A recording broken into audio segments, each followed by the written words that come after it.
అదే RTV app వార్తల్ని క్షణాల్లో చదివే అవకాశం ఉంటుంది. ఒక న్యూస్ పేపర్, ఒక టెలివిజన్ ఛానల్ మీ చేతుల్లో ఎప్పుడూ ఉంటాయి. తెలంగాణ రాష్ట్రం ఆవిర్భవించిన తర్వాత 2016లో ప్రారంభించారు అట్టహాసంగా పనులను. కాళేశ్వరం లిఫ్ట్ ఇరిగేషన్ ప్రాజెక్టు, దీనికి సంబంధించి ప్రాణహిత గోదావరి నదులను వృధాగా పోతుంటే దాన్ని ఒడిసిపట్టుకొని 450 మీటర్ల పైచిలకు ఎత్తుకి లిఫ్ట్ చేసి మేడిగడ్డ, అన్నారం, సుందిల్లా అనేటువంటి 3 ప్రధానమైనటువంటి బ్యారేజీలు, కాలువలు, లింకు కాలువలు, సొరంగ మార్గాలన్నీ కూడా ఏర్పాటు చేస్తూ 2019 జూన్ 2న ప్రారంభించడం జరిగింది. అప్పటి రాష్ట్ర ముఖ్యమంత్రి కె చంద్రశేఖరరావు. ఈ క్రమంలో ఇటీవల కాలంలో మేడిగడ్డలో 7వ బ్లాక్ సంబంధించిన పియర్ పూర్తిగా అక్కరకు రాదు.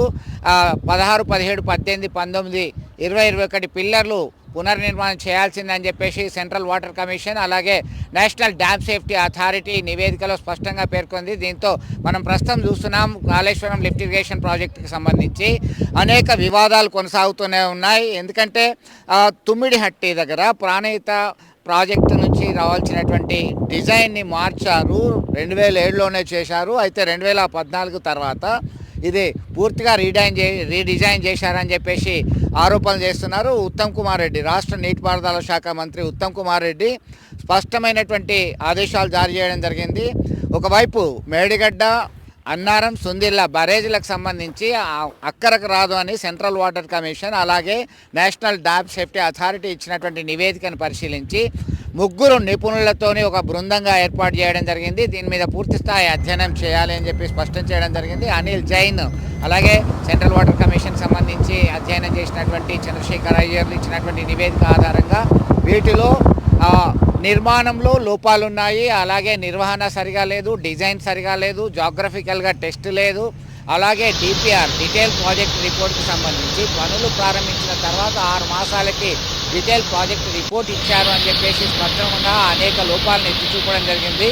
80,000 కోట్ల రూపాయల అంచనా వ్యయంతో ప్రారంభమైనటువంటి లిఫ్ట్ ఇరిగేషన్ ప్రాజెక్టుకు సంబంధించి పూర్తయ్యేసరికి 1,47,00,000 వరకు, అంటే 147 లక్షల కోట్ల రూపాయల వరకు ఇది చేరింది. దీంతో అనేక విమర్శలు, ప్రతి విమర్శలు వచ్చాయి. దీంతో అనేక ఆరోపణలు, ప్రత్యారోపణలు వచ్చినటువంటి నేపథ్యంలో ఇటీవల గతంలో అనేక ఇబ్బందులు ఎదురయ్యాయి. అధికారంలో ఉన్నప్పుడుగా బీఆర్ఎస్ మంత్రులు, అధికారులు, మీడియా ప్రతినిధులు అందరూ పరిశీలించడం జరిగింది. దాని తర్వాత వచ్చినటువంటి వరదల నేపథ్యంలో కన్నెపల్లి పంపు హౌస్ నీట మునగడం, ఆ తర్వాత డ్యామ్ గేట్లు కొట్టుకపోవడం జరిగినటువంటి నేపథ్యంలో ఇప్పుడంతా కూడా ఒక చర్యలకి సిద్ధమైనటువంటి పరిస్థితి. ఖచ్చితంగా ఇంత పెద్ద ప్రాజెక్టుని నిరుపయోగంగా ఉంచడం సరికాదు అని రాహుల్ బొజ్జా సైతం ఆదేశాలు జారీ చేయడం జరిగింది. త్వరలోనే దీని మీద క్యాబినెట్లో చర్చ జరుపుదాం, దీనికి ఎలా అయితే మరమ్మతులు చేపట్టవచ్చు అనేటువంటి ఆలోచనకి రాష్ట్ర ప్రభుత్వం వచ్చినటువంటి పరిస్థితి. దీనిలో ఒకవైపు నీటిపారుదల శాఖ ప్రస్తుత మంత్రి ఉత్తమ్ కుమార్ రెడ్డి, అలాగే మాజీ మంత్రి హరీష్ రావు మధ్య మాటల యుద్ధం వచ్చిందని చెప్పొచ్చు. ఇటీవల ఒక పవర్ పాయింట్ ప్రాజెక్టు కూడా ఎక్స్ప్లెయిన్ చేయడం జరిగింది. దీనిలో కేవలం కొద్దిపాటి మరమ్మతులు చేసుకుంటే ఉపయోగంగా వస్తుంది. పోలవరం ప్రాజెక్టు మొత్తం కొలాప్స్ అయినప్పుడు ఈ సెంట్రల్ వాటర్ కమిషన్ కనీసం పర్యవేక్షించడానికి, పరిశీలించడానికి సైతం వెళ్ళలేదు.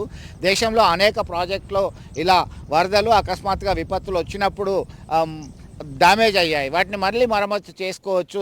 దానికి రాద్ధాంతం ఎందుకు? గత ప్రభుత్వం యొక్క ప్రతిష్టను వాళ్ళు జీర్ణించుకోలేకపోతున్నారు. అందుకే ఈ ఆరోపణలు చేస్తున్నారని చెప్పేసి హరీష్ రావు స్పష్టం చేయడం జరిగింది. అనేక మంది జల వనరులకు సంబంధించినటువంటి నేతలు సైతం దీనిపైన మాట్లాడారు. మొత్తం మీద పాజిటివ్గా, నెగిటివ్గా 2 వర్గాల నుంచి వస్తున్నటువంటి మాటలు ఈ ప్రాంతంలో ఉన్నటువంటి వ్యవసాయానికి, అలాగే సాగునీరు పరిశ్రమలకు సంబంధించినటువంటి వినియోగించుకోవాలి. దాదాపు 243 టీఎంసీలకు సంబంధించినటువంటి ద్వారా అందించడానికి ఏర్పాటు చేసిన హిమాచల ప్రణాళికను పూర్తిగా రాళ్లపాలు చేయడం సరైనది కాదు అనేటువంటి నిర్ణయానికి వచ్చారు. దీంతో నేషనల్ డ్యామ్ సేఫ్టీ అథారిటీ మరమ్మతులు చేయడానికి రంగం సిద్ధమైందా అంటే అవుననే సమాధానం. దీంతో భాగంగా ఇప్పటికే యుద్ధ ప్రాతిపదికన చర్యలు తీసుకోవాల్సిన అవసరంతో రాబోయే వర్షకాలంలో ఈ నీటిని మళ్లిస్తేనే ఈ తెలంగాణ ప్రాంత రైతాంగానికి సాగునీరు అందించేటువంటి అవకాశం మనకు స్పష్టంగా కనబడుతుంది. మొత్తం మీద రాజకీయంగా ఆరోపణలు, ప్రత్యారోపణలు, విమర్శలు, ప్రతి విమర్శలు చాలా సహజం.